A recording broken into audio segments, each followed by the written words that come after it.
Winter's definitely tough, especially out here on the prairies because there's snow and cold and not a lot of people around. It's when a lot of thoughts go sideways in your head, it seems like to me. Sean Stanford farms in southern Alberta, as his parents and grandparents did before him. But what's different about Sean is that he's one of the first farmers in the country to speak openly about his mental health. If I hadn't have gotten help, I don't know if I'd be here today, honestly. I'm not saying I'm a suicidal person necessarily, but you start to get in some dark places when you don't know what's going on inside of yourself. Sean is by no means alone. Canadian farmers have extremely high levels of stress, depression, and burnout, and the occupation has one of the highest suicide rates. And these are the people who feed us. Are we taking them for granted? Do we ever even think about their struggles?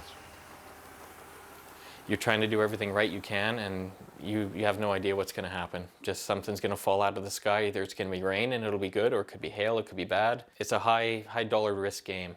It's like going to Vegas and betting thousands of dollars per roll. You never know what the outcome's going to be. The uncontrollable nature of the job has hit Sean hard, and a few years ago it came to a head. His crops weren't good, the bills were piling up, and there was more work than he could handle. Sean tried to keep going, but in the end he broke down.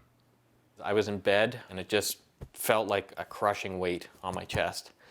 And my arm was sore. It felt like every sign of a heart attack that I've ever read before. I thought I was going to die. I thought, well, my family's going to be without me, and they're going to be in even worse shape. So until I actually found an answer of what was wrong, it was petrifying. When the doctors told Sean that what he thought was a heart attack was actually anxiety, that created another problem. A heart attack you can talk about. Anxiety, as a farmer, not so much. Farmers are supposed to be, salt of the earth, strong people who don't need help from anybody, and they're supposed to just carry on no matter what happens to them. But I've come to realize that asking for help is not a bad thing, and knowing that you're not alone is a huge help. Desperate for help, Sean reached out online and he found Leslie Kelly. She runs a grain farm near Saskatoon with her husband, Matt. Now, Leslie had recently co-founded the first ever mental health organization aimed at farmers. In agriculture, we always hear about, the latest advancements in technology and innovation, and we forgot about our people.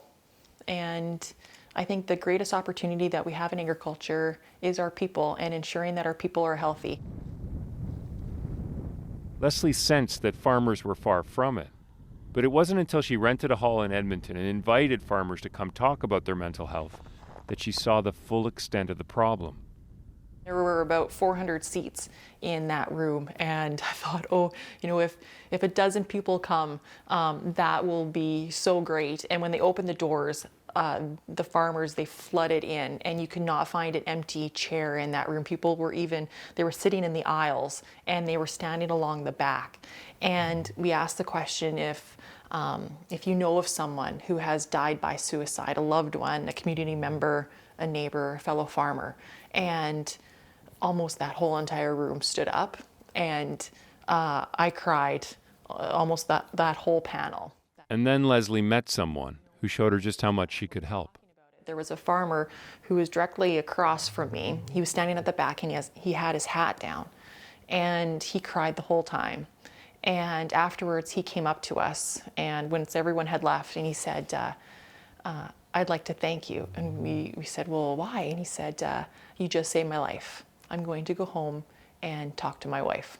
And I cried, knowing that we should have been talking about this years ago. The reason that story hits home for Leslie is the same reason she started working to help farmers with their mental health in the first place. A few years ago, during a tough harvest, her husband Matt had his own mental health breakdown. Everything was starting to compound. My life, the farm, everything was just starting to balloon, and I was just going round and round in a circle, right? So I started to have panic attacks at night. I would think about one thing would turn into 10 things would turn into 100. 100 things would turn into 1,000, and so on. What was it like for you to watch Matt go through that? I would say it almost caused me to have a panic attack because he thought he was dying. He would sweat and not be able to breathe, and where I would have to hold on him so tight for him to focus on my breathing to get it to slow down. I remember one day having to take his clothes off because he was sweating so much, and lying him down on the cool floor to get him to cool off. So that, to watch someone you love go through something like that is super hard. One of the hardest things I've ever had to do. Is it down there? Where do you drive? Where does Daddy drive? Where do you ride? With Leslie's help, Matt is doing much better. And now the couple works together promoting mental health for farmers across the country. And Sean Stanford tries to help other farmers too. He knows what it takes to get healthy, and he shares his experience whenever he can. Most days I feel something, a little bit of stress of some kind. But I've found a lot of different mechanisms to help me with it. So I'm on some medications that I take every day. That's really helped level me out. Before I would get home, have supper, go back to work. Now I'll stay and play with the kids and have more quality time to help my brain decompress after a day of work. Sean's journey hasn't been easy. He still gets messages telling him that a real farmer would just suck it up. He says he tried that, but the stakes are too high. What I was doing wasn't working and something needed to change. And I'm glad getting help is what the change was, rather than abandoning the farm, abandoning my family, abandoning everything I've known. So it was the right choice to get help so I could continue everything I've been working on my whole life, rather than change directions and run away.